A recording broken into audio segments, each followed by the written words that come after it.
Hello दोस्तों, स्वागत है आपका आलू का आत्मज्ञान चैनल पर। दोस्तों, अक्सर हम यही सोचते हैं कि भगवान की अगर हम पूजा करें, भगवान की आराधना करें, उनका नाम जप करें तो भगवान क्या हमें सब कुछ दे देंगे। तो दोस्तों, ये बात बिल्कुल सही है कि हम भगवान की अगर पूजा करते हैं, उनका नाम जप करते हैं तो भगवान हमें सब कुछ दे देते हैं। आप अगर अच्छी नीयत से भी मांगेंगे और अगर आप बुरी नीयत से भी मांगेंगे, किसी भी नीयत से आप भगवान की पूजा करके और आप उनसे कुछ अपनी मनोकामनाएं पूर्ण करना चाहते हैं तो भगवान आपकी हर मनोकामना पूर्ण करते हैं। तो आप यहाँ पे कहेंगे अगर हम बुरी नीयत से मांगेंगे तो भी हमें मिलेगी और अगर सही नीयत से मांगेंगे तो भी हमें मिलेगी। तो जी हाँ दोस्तों, ये बात बिल्कुल सही है। भगवान जो होते हैं ना, वो न्यूट्रल होते हैं। वो ये नहीं देख रहे हैं कि आपकी नीयत क्या है, और अगर आपकी नीयत अच्छी है फिर भी आप भगवान की पूजा कर रहे हैं तो भी भगवान आपकी मनोकामना पूर्ण करेंगे, और आपकी नीयत खराब है फिर भी आप भगवान की पूजा करते हैं और उनसे कुछ मांगते हैं तब भी भगवान आपकी जो मनोकामना है उसे पूरा करेंगे। अब आपको लग रहा होगा कि अगर हमारी नीयत अच्छी हो चाहे बुरी हो, दोनों ही स्थिति में भगवान हमें हमारी मनोकामनाओं को पूर्ण कर देते हैं, तो फिर अच्छी और बुराई में अंतर क्या रह गया, है ना। तो दोस्तों, यहाँ पे भगवान की पूजा करके आप कुछ मांगते हैं तो भगवान आपको ज़रूर देते हैं, लेकिन भगवान आपको दंड नहीं देते। क्यों दंड नहीं देते? क्योंकि इसका हक भगवान अपने हाथ में नहीं रखते हैं। दंड देने का अधिकार भगवान ने हमें ही प्रदान किया है। अब आप सोचेंगे कि ये कैसी बात है, हम अपने आप को दंड कैसे दे सकते हैं? बिल्कुल दे सकते हैं दोस्तों, क्योंकि प्रकृति का एक नियम होता है, और प्रकृति का एक नियम है कि आप जैसा कर्म करोगे आपका कर्म ही आपको दंड देगा। यानी कि आप कर्म करोगे और आप जैसा कर्म करोगे वैसा ही फल पाओगे, ऐसा प्रकृति का नियम है। तो इसलिए भगवान से आप जो भी मनोकामना पूर्ण करना चाहते हैं, भगवान आपकी हर मनोकामना पूर्ण करेंगे, लेकिन उसके बदले में आपको सुख मिलना है या दुख मिलना है वो आपके कर्म पर निर्भर करता है। जैसे कि आप बहुत मान सम्मान, धन, प्रतिष्ठा सब मांगते हैं भगवान से और भगवान ने आपको वो प्रदान कर दिया, लेकिन अगर आपकी नीयत ये है कि आप उसका इस्तेमाल सिर्फ अपने लिए करें और दूसरों का अहित करने के लिए करें, दूसरों को कष्ट पहुंचाने के लिए करें और दूसरों के लिए बुरा सोचें, तो वो सारी चीज़ें जो होती हैं ना, बाद में जा कर के आपको ही कष्ट प्रदान करेंगी। यानी कि जैसा आप दूसरों को कष्ट दे रहे हैं वही कर्म आपको बदले में मिलेगा और आपको कष्ट देगा। और दूसरी तरफ यदि आप भगवान से धन, लाभ, मान, प्रतिष्ठा, सम्मान, ज्ञान, विद्या सब प्राप्त करना चाहते हैं और भगवान उन्हें आपको प्रदान करते हैं और आप उनका इस्तेमाल अपने लिए तो करते ही हैं, लेकिन दूसरों के हित के लिए, दूसरों के अच्छाई के लिए, दूसरों की भलाई के लिए भी करते हैं, तो उसका वो जो शुभ फल है वो आपको मिलेगा। यानी कि आपने अच्छा कर्म किया तो बदले में आपको अच्छा कर्म मिलेगा, है कि नहीं।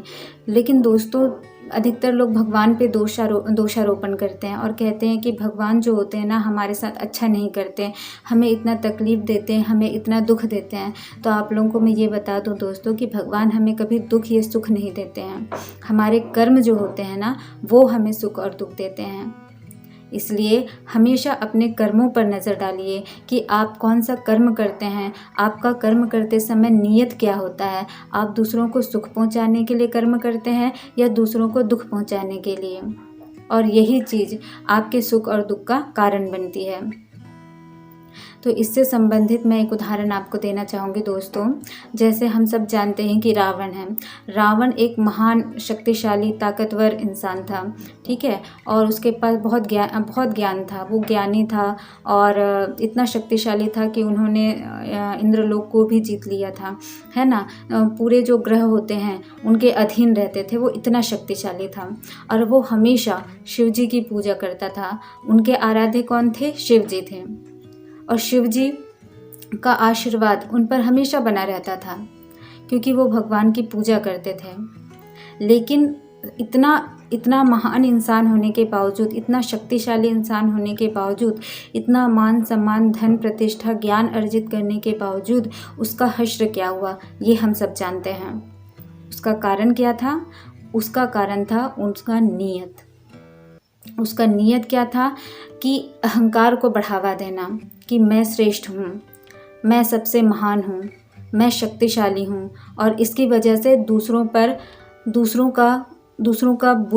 की बुराई करना, दूसरों के लिए गलत व्यवहार करना, दूसरों की स्त्री का अपहरण करना, जैसा कि हम जानते हैं कि इन्होंने माता सीता का अपहरण किया था। अब सोचो, वो इतना बड़ा भक्त था शिव जी का, लेकिन उसकी नीयत सही नहीं थी और उसने कितना गलत काम कर दिया। तो भगवान शिव ने उसके गलत कर्मों का दंड नहीं दिया, बल्कि उसके कर्मों ने उसके गलत कर्म का दंड दिया। इसलिए दोस्तों, मैं हमेशा यही कहती हूँ कि आप भगवान का जो है स्मरण करिए, हर भगवान की पूजा कीजिए, उनकी आराधना कीजिए, पर नीयत साफ रखिए, क्योंकि भगवान ने हमें इस धरती पर चॉइस दिया हुआ है, चुनाव दिया हुआ है कि हमें किन चीज़ों का चुनाव करना है, कौन से कर्म करने हैं, ये हमारे हाथ में है। भगवान इसमें किसी भी तरह का हस्तक्षेप नहीं करते हैं। यहाँ तक कि भगवान हमारे मन में तभी आते हैं जब हम चाहते हैं। जब हम चाहते हैं कि भगवान का नाम लें, तभी हमारी ज़बान पे भगवान का नाम आता है। जब हम चाहते हैं कि हमारी सोच में, हमारे दिमाग में भगवान जी आएँ, तभी भगवान जी आते हैं, वरना वो हमारे दिल, दिमाग और हमारी ज़बान पर कभी नहीं आते हैं। इसका क्या मतलब हुआ? इसका मतलब ये हुआ कि भगवान हमारी चीज़ों में कभी हस्तक्षेप नहीं करते हैं।